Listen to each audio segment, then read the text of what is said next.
Okay, so this is our so what we have done in the last lecture, we understood the IP addressing concept, means how the IP address says are assigned. Assigned in the sense means once we have a block of IP address is there, how we get from ISP, and then how this in hierarchical manner the packet forwarding or datagram forwarding is done by the routers. So we understood the concept of subnetting and then subnet mask and uh, how with this example I explained that even a block of IP address is shifted from one ISP to other ISP.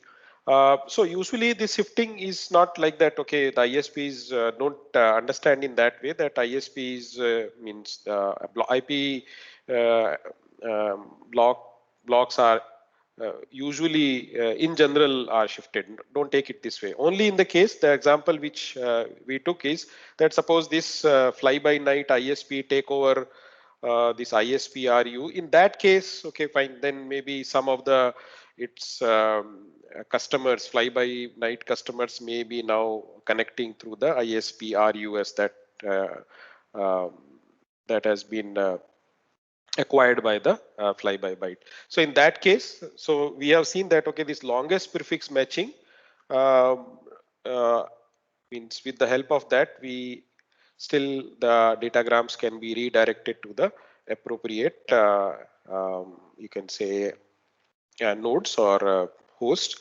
without changing the IP addresses, right? So that we have seen. So then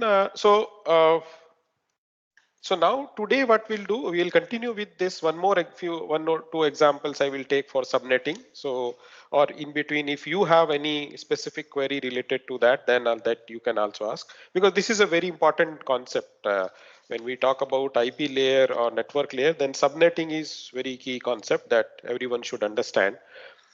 So before taking an example, what I am doing, so in the current slide, you are able to see there is something classful addressing. So if you remember, when I was discussing this example and saying that, okay, this organization, there's a larger block that is 200.23.16.0/20. This is a bigger block, is assigned by the internet community to means organization, that ICANN organization, I think the name.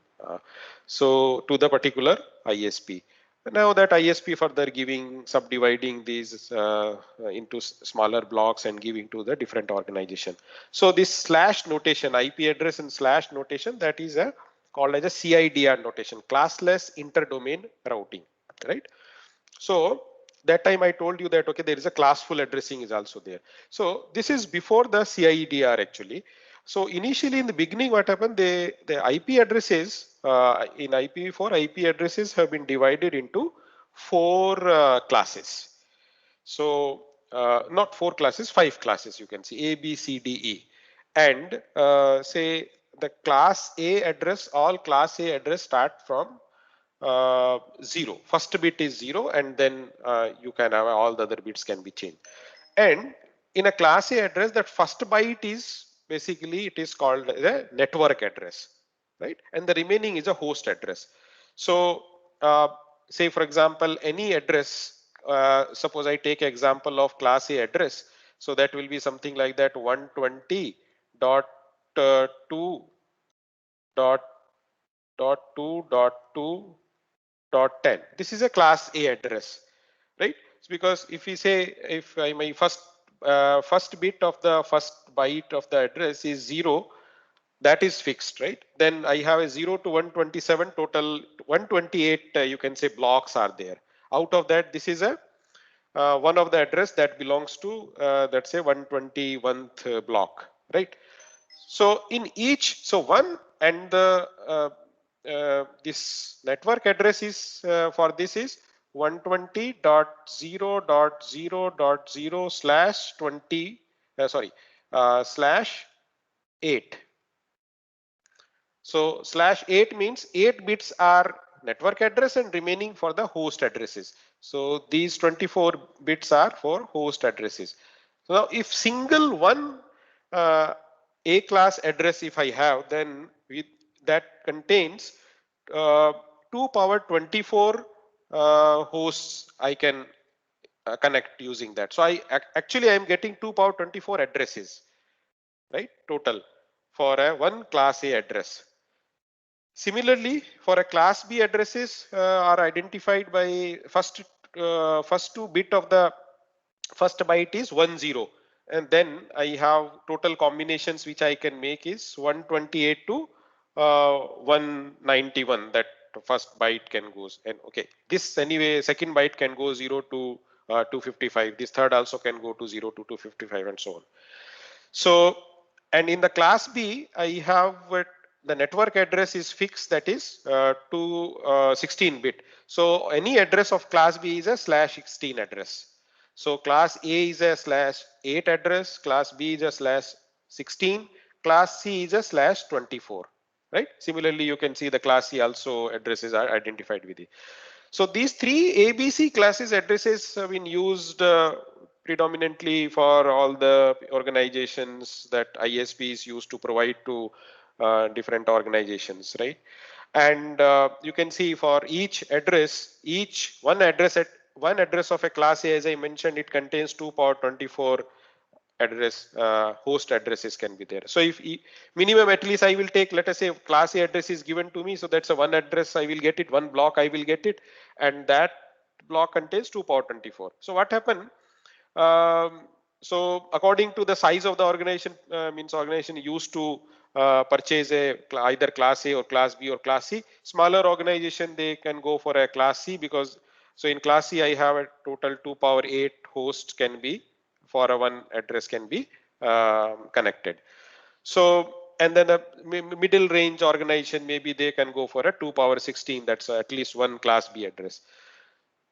So eventually over the period of time, what happened that a class A, B and C addresses are exhausted, and then some of the class A addresses are left.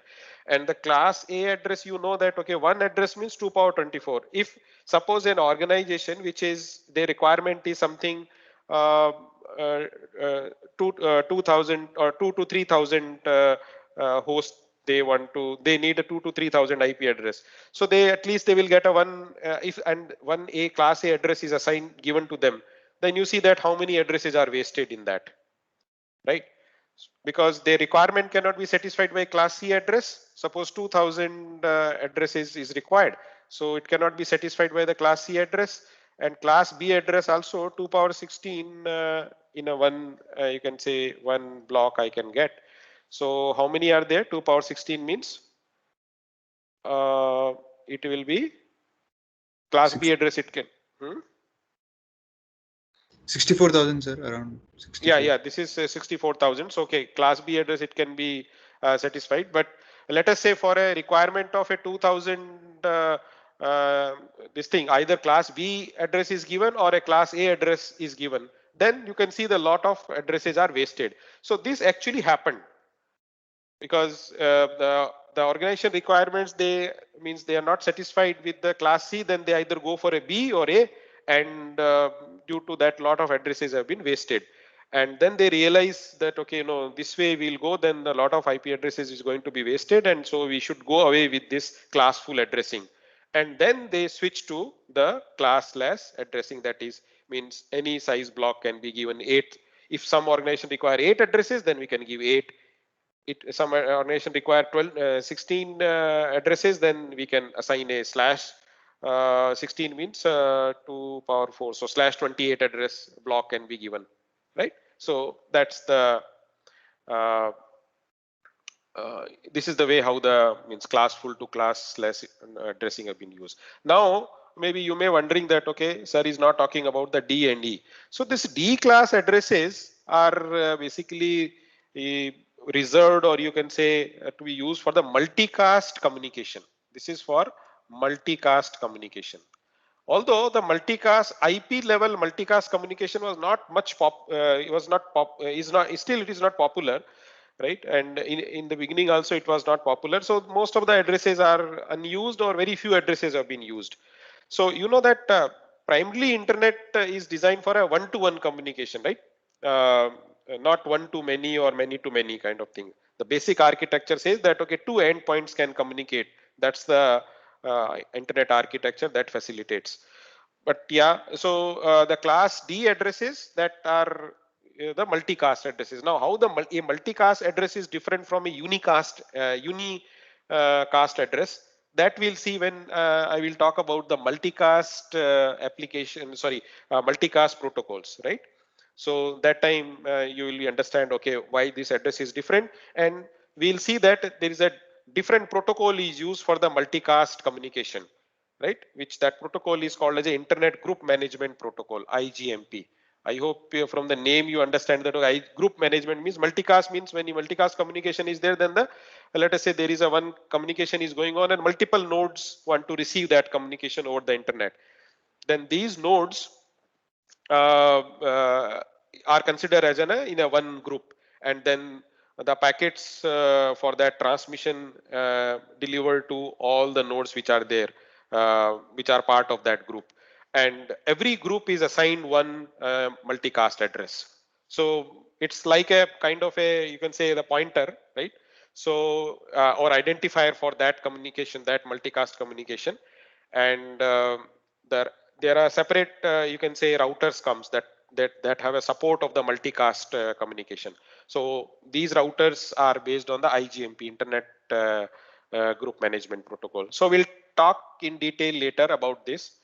And the class E addresses have been kept for some experimental purpose, research purpose or something. So usually these addresses are not assigned to any organization or any you can say company or something, right? So this is a classful addressing.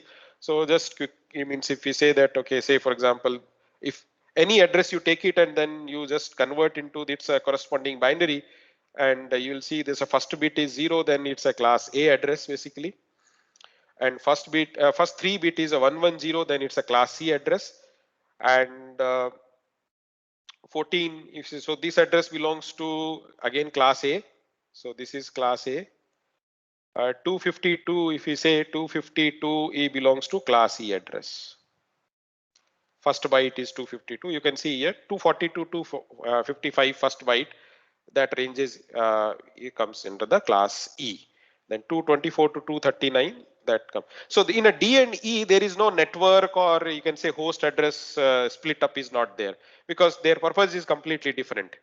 Multicast address, there is no network address, or this a completely in a different manner it is used. As I mentioned, it's used as a single point of communication for the multiple nodes, right? So router just understand with the one identifier that class D address and group the endpoints based on that address who are interested in this communication. So this way that IGMP protocol works in that. Okay, so that's about classful addressing and classless addressing. I hope you understood. Now we'll jump to our the previous class topic. That means we done one example. Now one question I remember that okay, I have asked that okay, subnet mask, something I have explained, and what is the use of that, why do we need it? Okay, still it is unanswered. Okay, today maybe I will ask you and then maybe you will be able to answer after doing this example. So let's do this example. Suppose an organization is given a block of 17.12.14.0/26. So first of all, once you see the /26 means it's a CIDR, classless interdomain routing. Mean it's not a classful, because classful addresses are either /8, /16 or /24. This is for class A, this is for class B, and this is for class C, right? So if anything means other than these 8, 16 and 24 slash, that means it is a classless addressing. So this block, no need to explain you that okay, what is means it represents. So this block have how many addresses, total addresses are there? Let us say this is the first question. So how many total addresses are there? 64, sir. 64, 2 power 6, very simple. Yes. 64. Okay, range of addresses if I ask you, then how you will calculate? So starting from 17.12.14.0, there's a first address. How long it will go?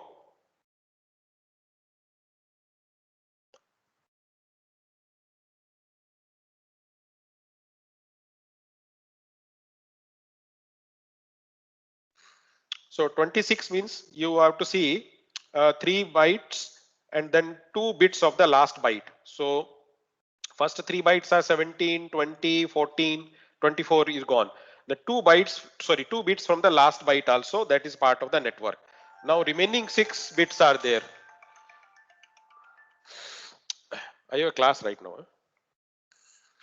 So remaining 6 bits are there. So remaining 6 bits I'm taking first as a 000. So 000 to how long it will go? 111. That is the last address. So this is my first address 17 for 12 14 0. That's the first address in this block, and the last address will be 111. Now you need to give me the binary of this number. This number. Sir, 63. 63. 1, 2, 4, 8. Definitely 63. 17, 12, 14, 63. So total 64 addresses you can see. So even without that also you could have calculated, but this is the way to do. So this is a range of addresses. Now that let us say organization has 4 departments and wants to divide the addresses into 4 subblocks of equal size. Okay, similar problem, but yeah, just to practice, see that okay whether we understood everything. So now 4 departments are there. So now 4 departments means now I have to make a extend the network so my sub network bits I need to identify how many are required. 4 departments means 2 more bits.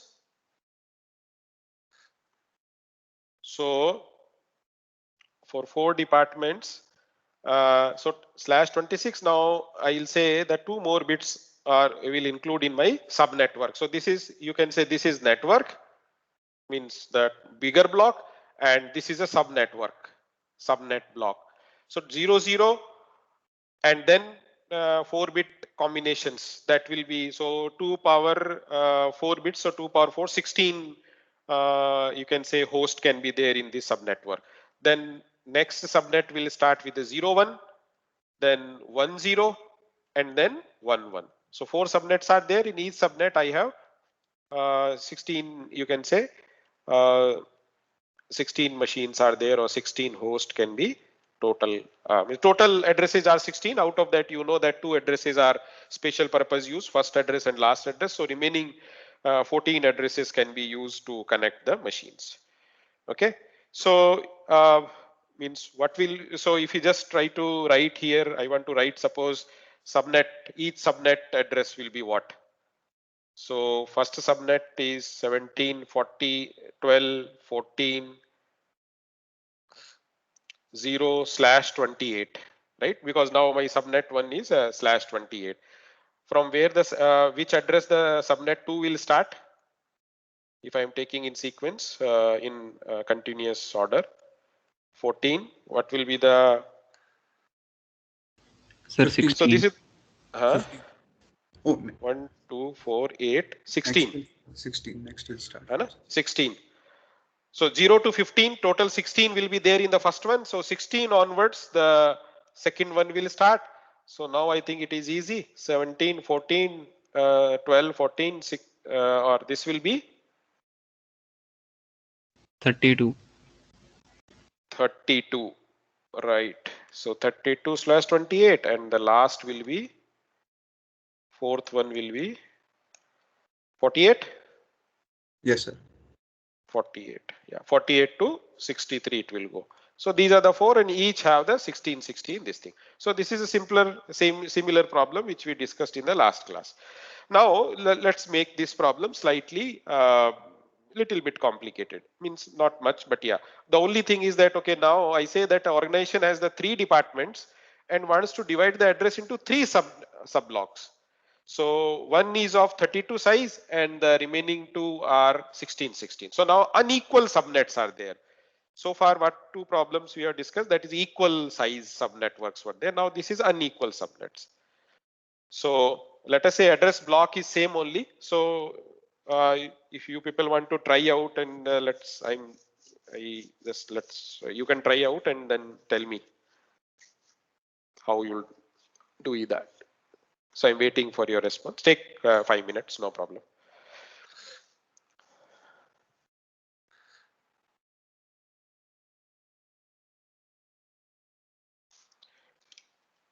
Our address block is same. So 17, 12, 14, 0/26.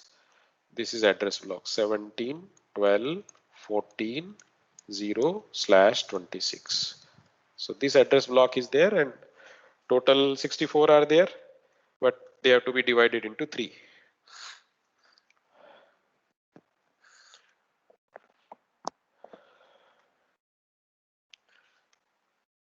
So first you try to solve this, then we'll talk about subnet mask.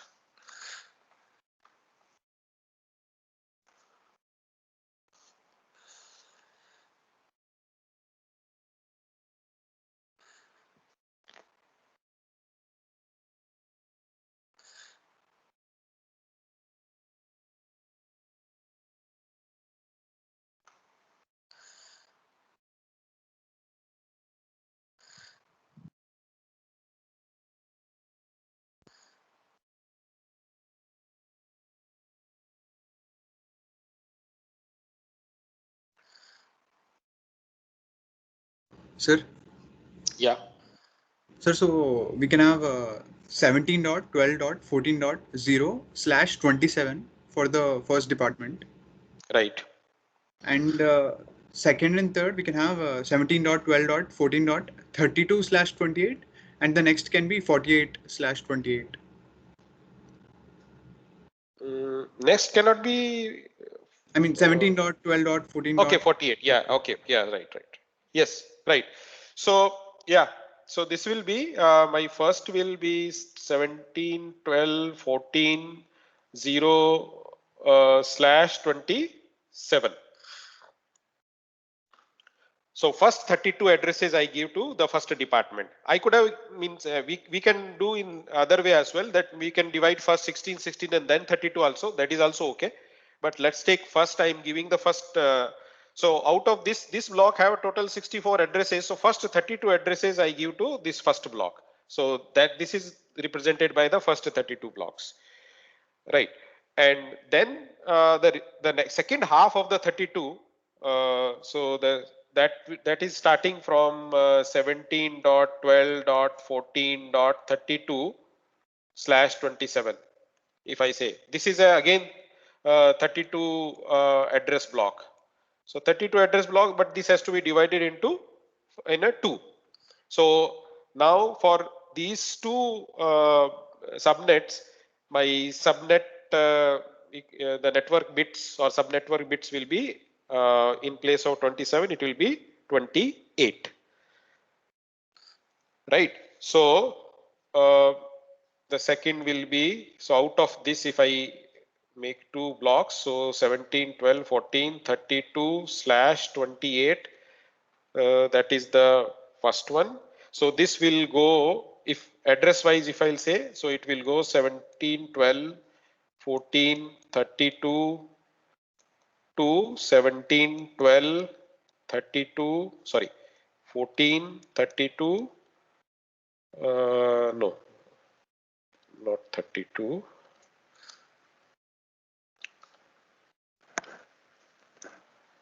(14, 47). So 32 to 47, that's the 16 addresses are there in this subnet. And the last subnet will go from 47 to 63. So the first address for the last segment, so the block will be defined by this one, not 47, 48. No? 48. 48 to 63. So 48/28 I will say, and the address range will be this one. 48 to 63. That's all.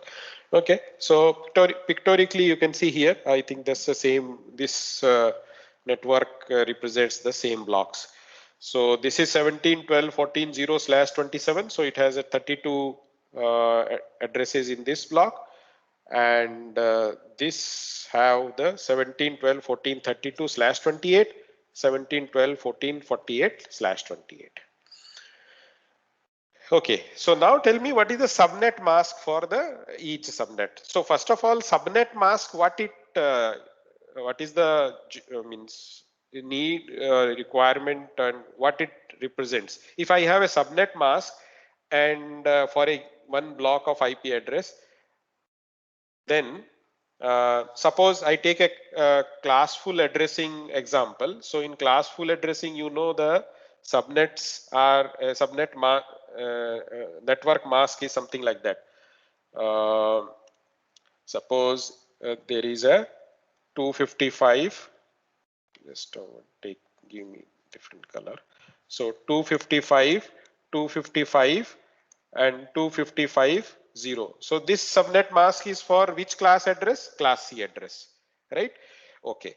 So now if I say that there is a one address, some address is there. Let us say it is 223.1.1.5. I want to know what is the network address for this. This is one of the address is there. Now, what is the block address for this IP address? So block address, if I want to calculate, then what we'll do, the subnet mask or net mask means if it belongs to subnetwork, we'll say then we'll call as a subnet mask, otherwise net mask. So if the subnet mask, and if I do the bit by bit AND operation between the subnet mask and that IP address, right, bitwise AND operation, then what I will get it. So this is all ones, so I will get 2 to 3. This again all ones, so I will get 1. This all ones, I will get 1, and this is 0, so I will get what? 0. So this is the network address. So the use of the subnet mask or net mask is that net mask and IP address. If I take one IP address and then do the bitwise ending between them, then I get the network address or that block address.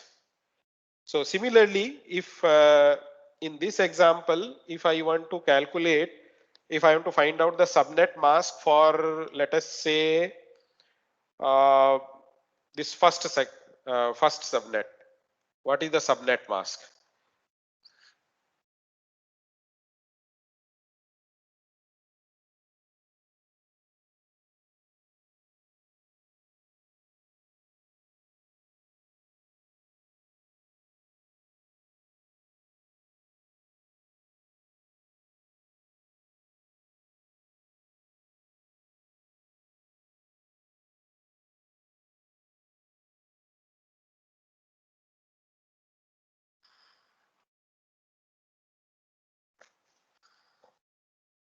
What will be the subnet mask?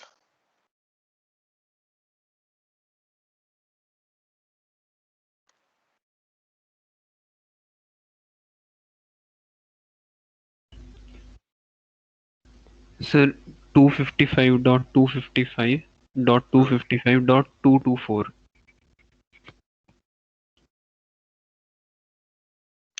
255.255.255 and .224. Yes, sir. 2224, how did you get it? So 27, so means it is 3 bits, 24, so 8 bit, 16 bit, 24 bit, and last byte 8 out of 8 bits, 3 bits are in the network. So that I will make it as a 1. Yes, So sir. yeah, that will give me this thing. Okay, so now if you take any address in this range, so the range of what are the address range in the IP address range for this? Let us take one address in this 17.12.14. So let's see here. So suppose this is 30, right? So this is the address. Now if I do the AND, bitwise AND of these two, so what I will get it? So I will get it 17.12.14 and this is what? So the last byte I'm writing is 3 and 0, 0, 0, 3, 4, 5. And 30, what is the binary for the 30? Binary for the 30 will be 0, 3, 4, 5.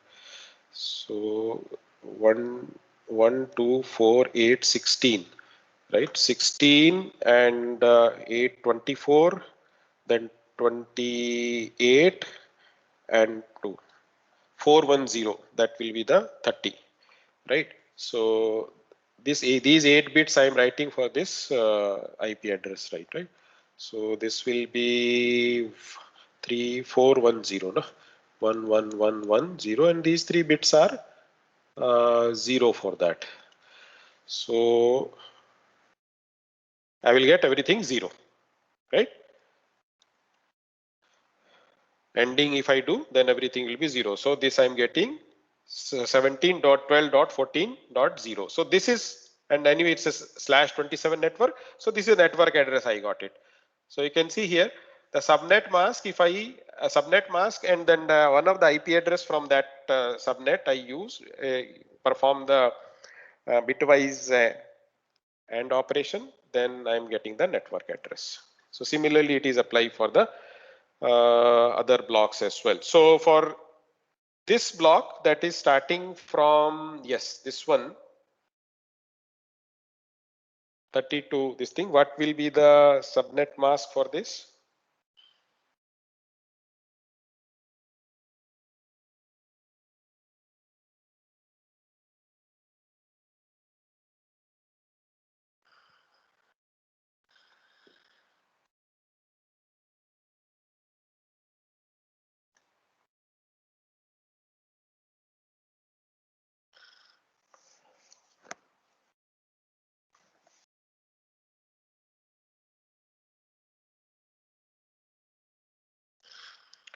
Okay, so you can find out subnet mask for this and subnet mask for this, right? We'll move to the next. Okay, so now we are moving to means a simpler topic, that is means what we have learned so far, that router is doing the 2 functionalities. It does that, forwarding and routing. So routing so far we have not discussed. Okay, so forwarding we know that is the longest, based on the longest prefix matching of the destination IP address, it forwards the datagrams. So now we just slightly look inside the router, what elements are there in the router, so which you can say perform this forwarding, and the internal architecture of the router, what is inside in the router. So the actual transfer of the datagram from the router's incoming links to the appropriate outgoing links. So you can see in this diagram, you have one is a switching fabric is there, that basically facilitates the input to output, input port to output port movement of the datagram, physical movement of the datagram, right? So for that the switching fabric is there. There are different types of switching fabrics, are you can say switching fabric based routers are there. So I will talk about that. So input port is something, so the better diagram you can see here. Yeah. So you can see there is a switching fabric is there and the routing processor is there. Like we have in our desktop machine or laptop machine, processor is there. Similarly, there is a processor is there in the router machine also. So one function is that it does the routing algorithms it runs. So basically that routing processor where the routing algorithms runs. So this is a control plane of that. So we call this this part where the processor is there, that is that does the routing, and the control plane software is there. So and this below part where input port is there, output port are there, and then the switching fabric is there. So this is primarily hardware, complete hardware is there. So that is called as a forwarding data plane. So you can say the router have the two parts. One is the control plane in which the processor runs the routing algorithm and other management, traffic management related protocols it runs. Routing protocol is anyway, it's essential. Along with that, other traffic management protocols also can be there. So it's primarily a software basically. Control plane means software, and data plane means basically it's a hardware. So where physical components are there in terms of the switching fabric and input output ports are there. So this port we'll elaborate in the next slide. So yeah, before that, so the routing, the control plane finds the runs the routing algorithm and or routing protocol, which is based on some routing algorithm the protocol is designed, and the outcome of that is basically the forwarding table. We already know that, right? And forwarding table have, there's a 2-column table which prefixes and the corresponding which interface or port is there. So port here, don't confuse with that. The port which we term which is used for the transport layer, that port is a software port basically, right? It's a just a pointer. Here this port is a physical port or interface. So we can also call so port or interface. So both term interchangeably are used in this textbook as well, and other text related to the networking. People use the port and interface as a interchangeably. So forwarding table compute, and these forwarding tables are pushed to the input port. Basically, this input port also contains a kind of a processor. We also call as a line cards. Line card is also another which is, you can say, hardware which is there at a ports, and this has a small memory, and processor is also there. Because what happened so suppose a packet arrives on this, because this port is connected to a link, and on the link basically your datagram is you can say traveling, right? And once the datagram is received, then this port have a buffer. In buffer this datagram is stored, and after that it needs to extract the, we need to extract the destination address from that, because we know the format, how the first 8 bits are there, what are the next 8 bits are there. So that's why the header field, the positions are fixed in the given a datagram. So it extract the bit range which specifies the destination IP address. So destination IP need to these bits needs to be extract. So that for that some processing is required, right? And then that address needs to you can say match with the prefix of the for the forwarding table. So if for this purpose, if it is going always to the processor, and then it will be more time consuming. So what means to make it fast, to make it this process fast, this processor calculates the table forwarding table, and these forwarding tables are pushed into the all these input ports there in the form of a line card we call as that. A small processor is there, small memory is there, so where this table is stored.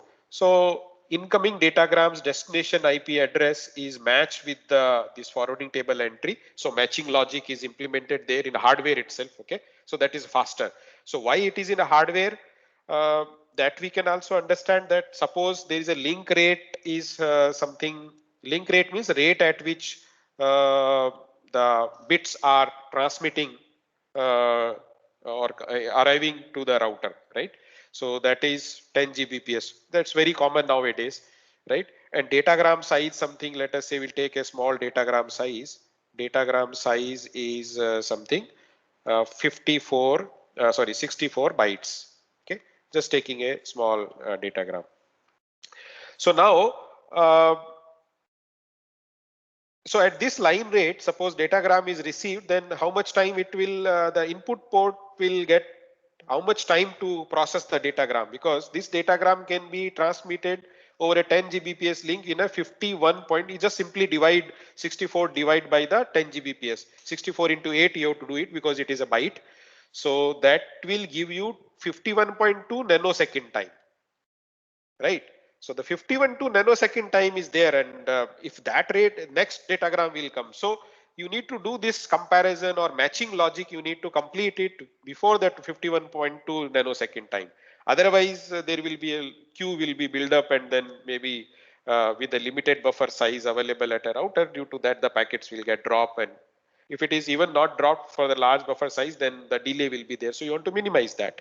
So you need to, if the software, in the software, this logic will have a program to be run and that calculate and then give tells that whether for which forwarding entry it matches, and then corresponding output port identified, and then the switching fabric will physically move this packet which arrived on this link to, let us say, this outgoing link. Right, so that also will take some time, depends upon how my switching fabric is, what kind of architecture is there of the switching fabric. But so that's why it is not implemented in the software. In the form of hardware is the default, you can say, kind of a choice for means implementing this logic, right? So okay, so now we'll see that this in what exactly this input port. So input and output port, if you see, even you can see that suppose this router is there and it is connected with the 4 ports to other routers.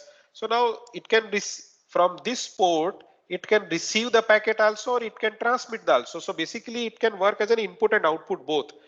So for a bidirectional link, assuming that this link is a bidirectional, means it is used for a both way communication, sending as well as receiving. So for bidirectional link, these line cards have the input and output, say buffers are separate, right? So input buffer means used to packets which are incoming to this port and then need to be sent to this link. So and so for that it is basically a output buffer. The packet will be put into output buffer, and the packet which is arriving to received on this port, that will be put into the input port, because from input it may go to either this direction or this direction or this direction, depends upon this matching forwarding table entry, which entry it matches, and then corresponding 1, 2, 3, 4, which port it is forwarded, right? So for bidirectional link, basically each port have the both buffers are there, input buffer as well as output buffer. And this link is have a 3 parts. Okay, that's why here it is shown in these 3 boxes are there, right? So what are these each boxes? Now we will understand. So the first part, or you can say the first component of this interface, is basically physical layer bit level reception. Bit by bit data will be received, because your data travel in the form of bits. So that bit by bit data is received, and then the next component that do the data link processing. So at a data link level, we'll see there's a frames. It needs to these bits needs to be grouped in the form of a frame.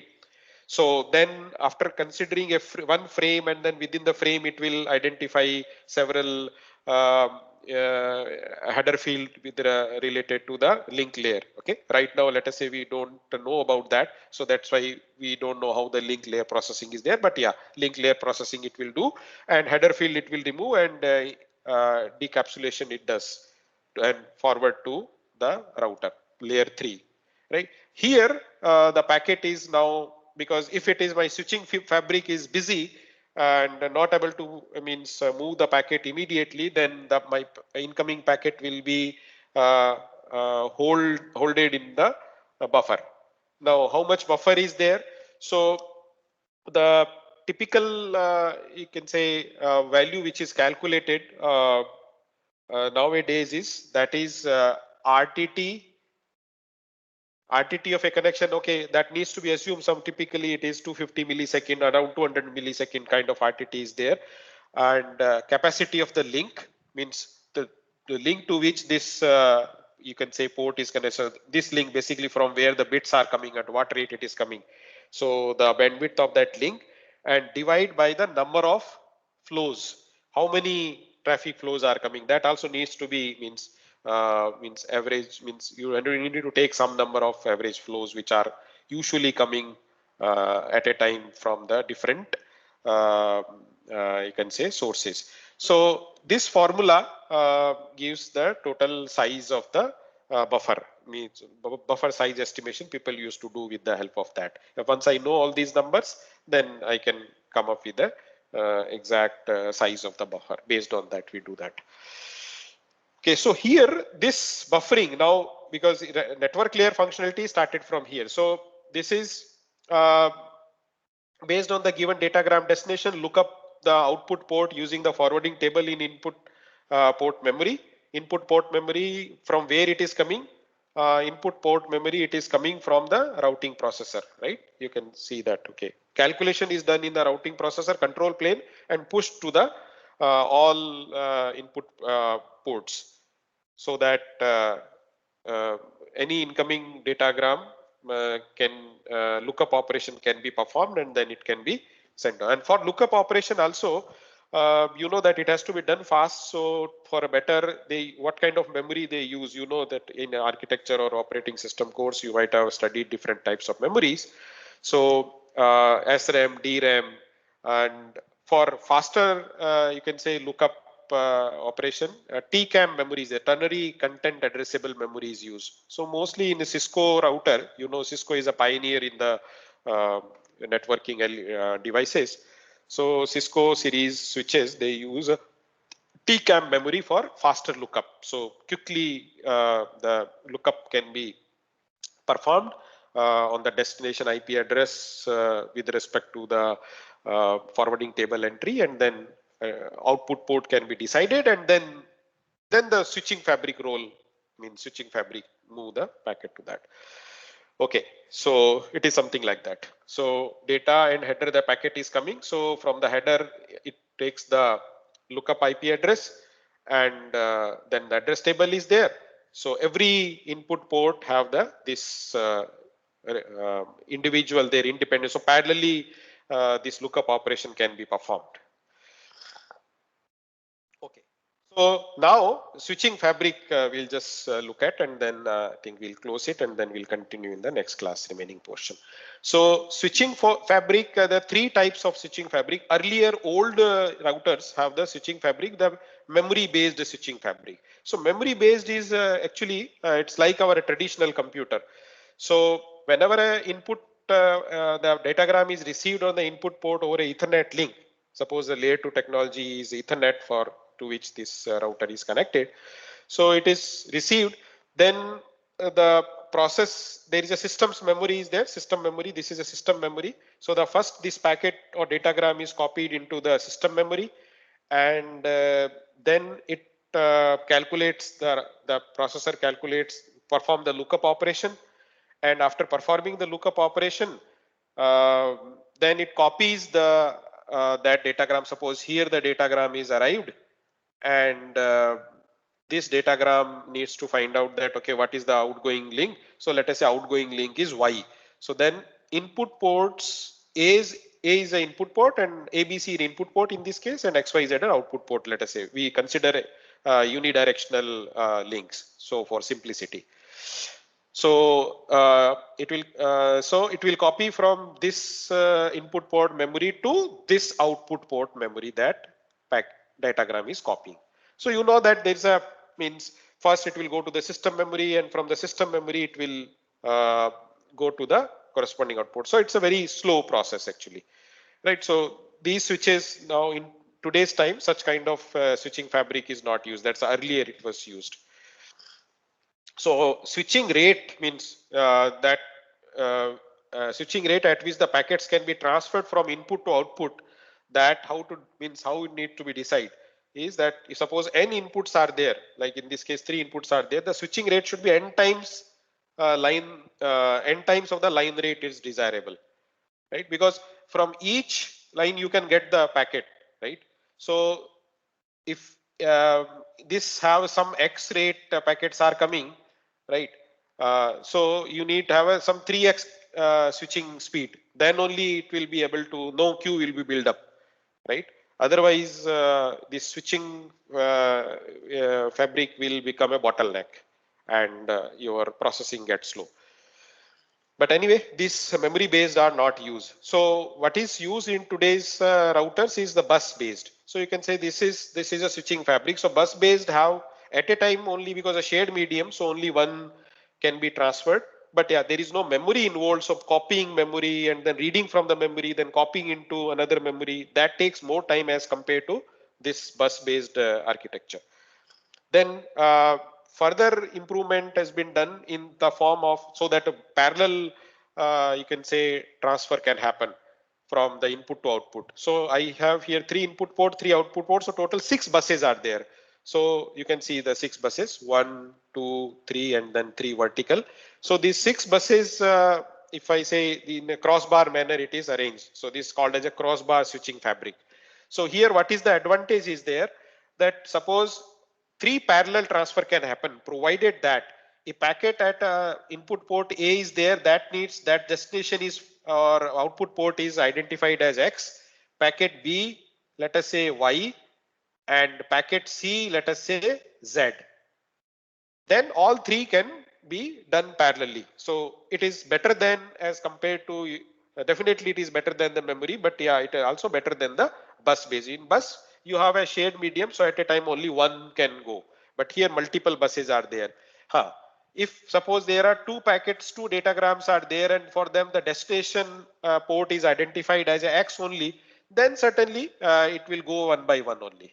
It cannot go parallel. But mostly what happen, you have multiple input ports, multiple output ports, then means it's always possibility is there that you have a packets which are destined for a different output port. So all such packets can, or datagrams can move, can be transferred by the switching fabric parallelly. Okay. Okay. So let me know if we can continue for next 5-6 minutes, or if otherwise we can stop it and we can do it in the next class. Otherwise, maybe in the next 6-7 minutes I can complete this topic. So as you tell me, accordingly we can do. We don't have any hurry to complete this thing.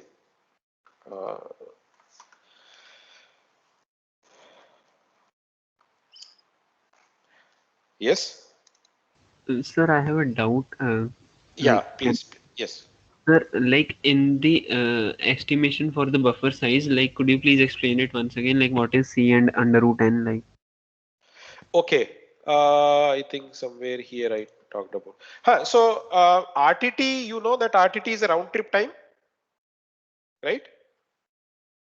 RTT Yes, is sir. a round trip time. So round trip time, now you will say that, okay, sir, for each flow, the round trip time will be different. Yes. So we need to take a average RTT. Like on the internet, we say on an average, the flows RTT is something around 200 to 250 millisecond or something like that, right? So this is basically an average RTT, round trip time. C is the capacity of the link. So I am talking about the buffer. What is the what size of the buffer I should put it on this router, which is connected to a link of C capacity, C bits per second, and this router is on an average the number of flows which are from which the packets are coming. These flows are something, n flows are there, and these flows have an average RTT is roughly whatever the RTT is there, right? Some average RTT is there. So because anyway, because when the company design a router, means that time they don't know that exactly where this link will be connected, or sorry, this router will be connected. But so because it has an interface like 1 Gbps interface, 10 Gbps interface. So based on its, let's say, okay, let us say this router have only 10 Gbps interface, then it'll say, okay, definitely this router will be connected in the network where the this link having the capacity of 10 Gbps, right? So 10 Gbps link, it will be connected. Now, at a worst case, what happened? 10 Gbps rate data will come. So now, based on the switching fabric capability in terms of how fast it can transfer the packet, right? Because otherwise, switching fabric become bottleneck, then the incoming rate is more, and switching fabric will doing processing slowly. Then there will be a queue, And so the gap between the switching fabric and the incoming rate is that gap needs to be, you can say you need to fill with the buffer basically, right? So the packet or the datagram can stay in the buffer, and then gradually it can be this buffer can be depleted, right? So if the continuously that rate it is coming, then fine. At some point of time, even whatever provisioning you do in terms of the buffer size, drop will be there. If the 10 Gbps continuously are getting, and you know that okay, per second your switching fabric is able to process 9 Gbps rate only. So 1 Gbps per second is a overflow is there, and that will be hold in the buffer where the buffer is there, right? And if this is a continuous rate it is coming, then definitely any size buffer will be overflow at some point of time.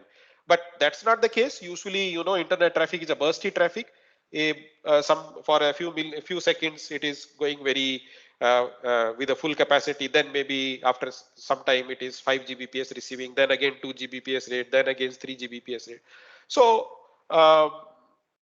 so there is a one RFC. Based on that, they have estimated, after analyzing the internet traffic and all that, the relationship between RTT and the capacity of the link to which the router is connected and the number of flows. Using these three, they found a number for the buffer size. What should be my buffer size? So if I say simply RTT is 200 millisecond, right?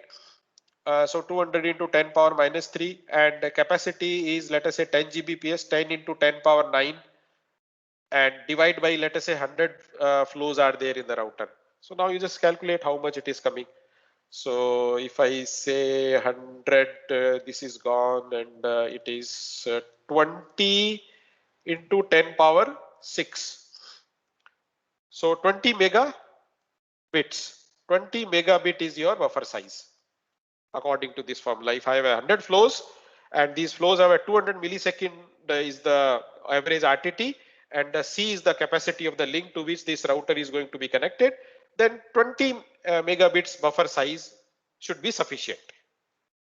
And but it is not a guarantee. Say that okay, you cannot say that okay, if you have a 20 megabits buffer, then it will never overflow, because you know that it is based on some, because what is a guarantee that okay, 100 flow is there, maybe more than, sometime maybe more than 100 flows are there, then definitely traffic will be more, and then processing rate is less. So whatever the exceed amount of the traffic is there, that's going to overflow the buffer, right? Did you get now? Yes, sir. Sir, one more thing I wanted to ask, like when we are given a CIDR address, so and it is /8/16 or /24, so Right. like there is a confusion, like whether it is class A, basically whether it is classful address or classless. So does it really make any difference? Because while we are doing the subnet calculation, so there was no difference was not coming, like whatever. No difference is there. So it is something you see that, because as far as the packet processing or forwarding functionality is there, that's not going to affect means whether it is a classful address are used or classless addresses are used, right? So in the beginning, people have they say that okay, we will do we'll divide the IP address in the classes, and then we'll give the IP addresses, assign the IP address to the organization based on their requirements. So one continuous block we'll give, and you know that what is the purpose of the giving the continuous block big, because the routing will be requires a lesser number of entries, routing table, because they say okay, any packet belongs to this organization, because in this organization all the machines have addresses in the sequence, so I can have one prefix, a common prefix is there. So based on the common prefix, the packet can be routed until the last hop, right? And then within the network, okay, it will be segregated further, okay, where it is go to first host or second host or something like that. But so for that purpose, I think they might have divided into the classes and to give the IP addresses to the organization in a sequence. So they thought that okay, they might give kind of a class, kind of a make, and maybe they were so their estimation, the method was means very quickly the people found that, okay, no, it is not giving us efficient utilization because wastage of addresses happen, right? So over the period of time, more and more internet usage started, people are start using, then these class addresses have been depleted, right? So that's why they changed. I think this came in 1988 or 81 sometime. They classful addressing they have started, and in within few years itself, I don't remember exactly year, but yeah, somewhere in the 1990s itself, they switched to the classless interdomain routing. So to precisely to answer your question, yes, even a /24 CIDR and /24 classful, there is no difference as such. Functional operation wise, means forwarding wise, there is no difference. Datagram forwarding have no impact on whether it is a classful or classless, because corresponding subnet needs to be calculated, so mask needs to be calculated, and mask will be either 24, 26, 27, whatever is there, based on the formula is same actually. So it's not making any difference. It's not making any difference.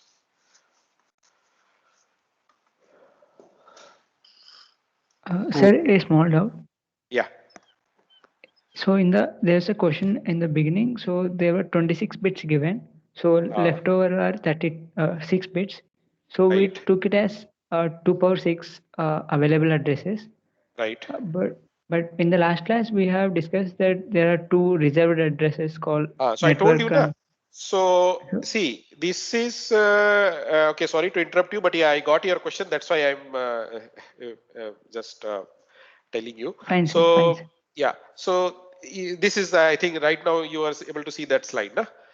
So 2 power 6. So here he says that the /26 means 26 bits are network address and the remaining 6 bits are a host address. So now with the 6 bit, I can have a 64 host total I say 64 addresses I can have. And these 64 addresses will start from 17.12.14.0 to 63. Now, I think today also I mentioned that out of these, this first address usually not assigned to any machine. So this first address is considered as a network address and not be given to any machine. And the last address, right, that is .63. This address is also not assigned. Now, what is the purpose of this last address? Last address purpose is that it is considered as a broadcast address. So suppose in I have this router and this, okay, then in here layer 2 switch I connected, and using the layer 2 switch I have connected all these 63 machines. 62 machines, right? So now if I need to broadcast to all the machines one message which everyone should receive. Then for that purpose also I should have some address which should not identify a particular machine. So remaining, you can see remaining 62 addresses, each machine is assigned one address, like 1, 2, 3, up to 62. 63 also, if I assign that also will represent some particular machine only. So if I need to communicate something to all the machines, something common thing, and that usually in a control protocols, control messages, we need to send to all the machines, some broadcasting we need to do. So this address is reserved. Last address of the block is reserved for the broadcast. So any broadcast I have to do, then that I can configure in such a way, say that, okay, if anything comes as a 63, that should go to all the machine. All the machines should receive this address, any message which coming to for that destination. So these 2 addresses still that is valid. That 2 addresses, total addresses are 64, but out of that, the addresses which can be assigned is 62 only. 2 are reserved for the special purpose.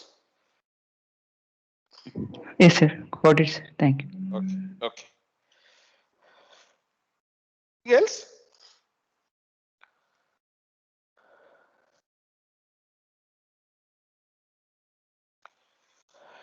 Okay, then so we will now, okay, so remaining portion we'll cover in the next class. Means in this topic, what is left actually now is that we'll just understand that, okay, what is where the you can say the queue can build up. So queue can build up at input port also, queue can build up at output port also. And there is one problem which we call as a head of line blocking. What exactly this blocking is there? So few very 5-10 minutes stuff is there that we'll cover in the next class, and then we'll continue to the next topic in this layer only. Okay, so we'll stop now, and we'll meet again in the next class.